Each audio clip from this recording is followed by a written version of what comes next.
নমস্কাৰ অষ্টম দৰমহা আয়োগৰ ফিটমেন্ট ফেক্টৰ 2.86 যদি হয় তেনেহলে কিমান দৰমহা বৃদ্ধি হ'ব আৰু যদি 1.96 হয় কিমান বৃদ্ধি হ'ব এক তুলনামূলক বিশ্লেষণ আগবঢ়াইছো প্ৰথমে 2.86 হিচাপত নতুন গ্ৰছ স্যালাৰি হ'ব আপোনালোকে দেখিছে যে কাৰেন্ট যেটো বেসিক স্যালাৰি 18000 হয় এটা 7 পে অনুসৰি ফিটমেন্ট ফেক্টৰ যদি অষ্টম দৰমহা আয়োগৰ 2.86 হয় আৰু ডিএটো 0% হৈ যাব নতুন basic স্যালাৰি 2.86 into 18,000 is equal to 51,480 অৰ্থাৎ 51,480 টকা হ'বগৈ যেটো সপ্তম দৰমহা আয়োগত 18,000 টকা আছিল হি বৃদ্ধি হৈ 51,480 টকা ন্যূনতম বেসিক স্যালাৰি হ'ব আৰু এলাৱেন্সেছ সমূহ কেন্দ্ৰীয় চৰকাৰৰ দুটা এক্সট্ৰা লাগে আপোনালোকে দেখিছে ট্ৰান্সপোৰ্টেশন এলাউন্স 7% সেই হিচাপত 3,600 হাউস ৰেন্ট এলাউন্স 10% যদি ধৰা হয় তেনেহলে 5,148 আৰু ৰিক্স এলাউন্স কেন্দ্ৰীয় চৰকাৰৰ কিছু কৰ্মচাৰী পায় য'ত 12,000 হ'ব আৰু আৰএমএ পায় কেন্দ্ৰীয় চৰকাৰৰ 10,000 रुपीस এই হিচাপত এক্সট্ৰা এলাউন্সেছ কিনি এনে ধৰণৰ হ'বগৈ অষ্টম দৰমহা আয়োগত এতিয়া আমি কম্পেৰিজন কৰিম 7 পে বেসিক ন্যূনতম আছিল 18,000 টকা ডিএ এতিয়া বৰ্তমান 58% হিচাপত 10,440 টকা আৰু হেইমতে টিপিটি এলাউন্সেছ 7%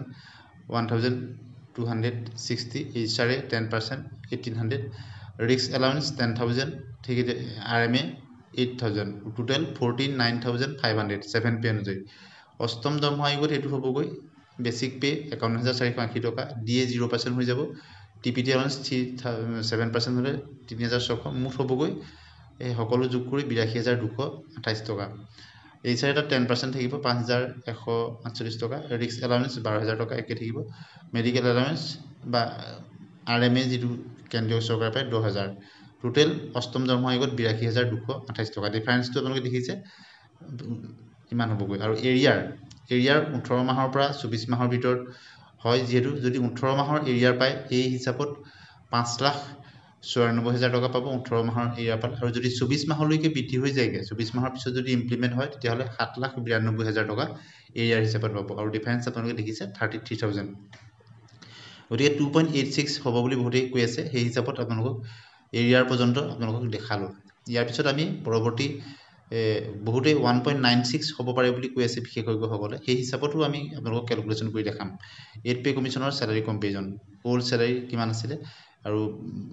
7 পে মতে আৰু 8 পে মতে কি হ'ব এতিয়া আমি 1.96 হিচাপত ধৰিম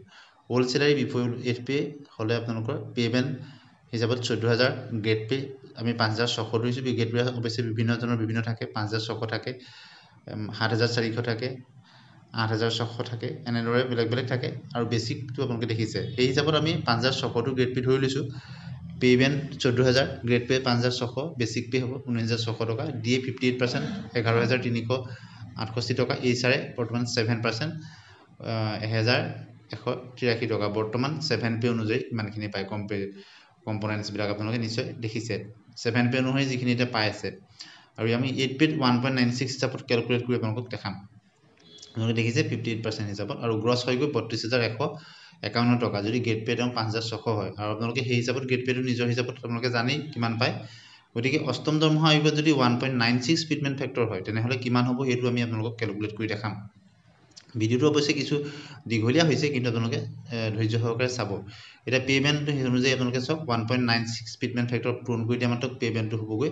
27,440 টকা গ্ৰেড পে 10,976 টকা আৰু বেসিক পে হ'বগৈ 38,416 টকা আৰু ডিএটো যেটো 0% হৈ যাব আপোনালোকে প্ৰথম ক্যালকুলেশনটো দেখিছে নতুনকৈ যেটো হেই হৈ যায় ডিএটো 0 হৈ যায় সেই হিচাপত আপোনালোকে দেখিলে পেমেন্ট সেই হিচাপত নতুনকৈ যিকিটা হৈছে 1.96 পূৰণ কৰি দিয়াৰ ফলত ফিটমেন্ট ফেক্টৰ 7,440 টকা হৈছে গৈ পেমেন্টটো গ্ৰেড পে 10,976 এনেদৰে হৈছে গৈ এইচাৰে আমি 8.2 1.2% বৃদ্ধি কৰি হ'ব বুলি এজাম্পশন কৰি লৈছো এই হিচাপত যদি ধৰা হয় তেতিয়া আপোনালোকে দেখিছে কিমান বৃদ্ধি হ'ব 41,566 টকা হ'বগৈ গতিকে 32,000 আছিল তাৰ পৰা 41,000 হ'বগৈ কিমান ডিফাৰেন্স হ'ব আপোনালোকে হেতু চাই ল'ব গতিকে 1.96 হলে ওভাৰঅল ডিফাৰেন্সেস আপোনালোকে দেখিছে 9,415 টকা এই হিচাপত 29.3% যদি 1.96 ফিটমেন্ট ফেক্টৰ হয় গতিকে এটো এজাম্পশনৰ ওপৰত কোৱা হৈছে প্ৰথমতে 2.86 হলে কিমান হ'ব আপোনালোকক দেখালো আৰু 1.96 যদি ফিটমেন্ট ফেক্টৰ হয় তেনেহলে 29.3% এনে ধৰণৰ হ'ব পাৰে গতিকে বিশেষজ্ঞসকলে দুইটা কথাই কৈছে 2.86 হলে কিমান হ'ব আপোনালোকে দেখিছে আৰু 1.96 হলে কিমান হ'ব দুইটা আমি দেখাইছো আপোনালোকক তুলনামূলকভাৱে গতিকে দুইটাই আপোনালোকে চাব 1.96 হিচাপত ফেমিলি পেঞ্চন কিমান হ'ব 8 পে কমিশনৰ কাৰেণ্ট পেঞ্চন পাই আছে তেওঁলোকে বেছিক 9500 ডিএ 50% 5510 টকা মেডিকেল এলাউন্স 600 টকা টোটেল হৈ গৈ আপোনালোকৰ 15610 টকা গতিকে 15610 টকা বৰ্তমান কাৰেণ্টত পায় ফেমিলি পেঞ্চন গতিকে অষ্টম দৰমহা আয়োগত কিমান বৃদ্ধি হ'বগৈ আপোনালোকে চাব আফটাৰ 8 পেড হ'বগৈ না 9500 পূৰণ 1.96 সমান 18660 টকা হৈ যাবগৈ ডিএটো শূন্য হৈ যাব মেডিকেল এলাউন্স 800 টকা আৰু নিউ ফেমিলি পেঞ্চন হ'বগৈ 18620 টকা যোগ 800 টকা সমান 19420 টকা অৰ্থাৎ কিমান বৃদ্ধি হ'ব আপোনালোকে নিশ্চয় অৱগত হৈছে গতিকে 1.96 ফিটমেন্ট ফেক্টৰ হিচাপত ফেমিলি পেঞ্চন কিমান হ'ব আপোনালোকে নিশ্চয় গম পালে এতিয়া অষ্টম বেতন আয়োগত টিঅআৰ টাৰ্মছ অফ ৰেফাৰেন্সত মঞ্জুৰি দিছে আপোনালোকে জানে কেন্দ্ৰীয় চৰকাৰে অষ্টম বেতন আয়োগৰ যি টিঅআৰ মঞ্জুৰি দিছে আৰু ইয়াৰ লগে লগে সুপ্ৰিম কোৰ্টৰ পূৰ্বৰ যিজন জাষ্টিস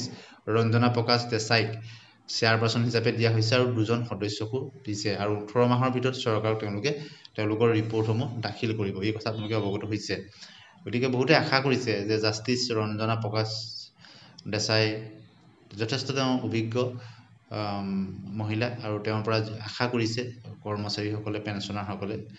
আৰু ফিটমেন্ট ফেক্টৰ যোৱা 7 পেড 2.57 আছিল এবাৰ 2.86 হ'ব বুলি ডিমান্ড কৰি থকা হৈছে অৱশ্যে 2.86 হয় নে 1.96 হয় এতিয়া ক'ব পৰা নাযায় কিন্তু এই দুইটাৰ মাজতে হয়তো হ'ব পাৰে কিন্তু 2.86 দাবী জনাই আছে সংগঠনবিলাকে গতিকে যদি তেতিয়া হয় বেসিক স্যালাৰি 7000 টকাৰ পৰা 18000 টকা হৈছিলে 2.577 পেড আৰু যদি 2.86 হৈ যায় তেতিয়াহ'লে 51480 টকা হৈ যাবগৈ যদি 2.86 ফিটমেন্ট ফেক্টৰ হয় আৰু 1.96 হিচাপত আপোনালোকক ক্যালকুলেশন কৰি দেখাইছো গতিকে ফিটমেন্ট ফেক্টৰৰ ওপৰতে বহুখিনি নিৰ্ভৰ কৰিব আৰু কেন্দ্ৰীয় কৰ্মচাৰী 17 মাহতে বা 18 মাহত তেওঁলোকে এৰিয়াৰ পাব যিহেতু আৰু এতিয়া যিহেতু হৈছে টিওআৰৰ কাৰণে ইয়াৰ পিছত আৰু যথেষ্টখিনি 18 মাহৰ পিছত ৰিপৰ্টটো দিব গতিকে 1/1/2026 পৰা ইমপ্লিমেন্ট হ'ব কিন্তু 18 মাহৰ পৰা 24 মাহৰ ভিতৰত দাখিল কৰে সাধাৰণতে গতিকে যদি 18 মাহৰ তেওঁলোকে এৰিয়াৰ পাই কিমান পাব সেই তাৰ ক্যালকুলেশনো আপোনালোকক ভিডিওটোৰ প্ৰথম পাৰ্টত দেখাইছিলো 24 মাহৰ হলে কিমান পাব তাৰো ক্যালকুলেশনটো আপোনালোকক দেখাইছিলো গতিকে কৰ্মচাৰীসকলে 18 মাহৰ পৰা 24 মাহৰ ভিতৰত তেওঁলোকৰ এৰিয়াসমূহ লাভ কৰিব আৰু যদিও পলম হৈ গৈ কিন্তু 1/1/2026 পৰা ধৰিব গতিকে পৰৱৰ্তী সময়ত আপোনালোকৰ মতামতসমূহ কমেন্ট সেকশনত জনাব আমি এনে ধৰণে তুলনামূলক কিছু বিশ্লেষণ আনিবলৈ চেষ্টা কৰিম পৰৱৰ্তী সময়ত আমি অন্যান্য কেটেগৰী কৰ্মচাৰী পেঞ্চনাৰ ফেমিলি পেঞ্চনাৰ সকলৰ এটা কম্পেৰিজন দিবলৈ চেষ্টা কৰিম এনে ধৰণৰ চৰকাৰী কৰ্মচাৰী পেঞ্চনাৰ ভিডিওৰ কাৰণে চেনেলটি সাবস্ক্ৰাইব কৰিব ভাল পালে লাইক আৰু শ্বেয়াৰ কৰিব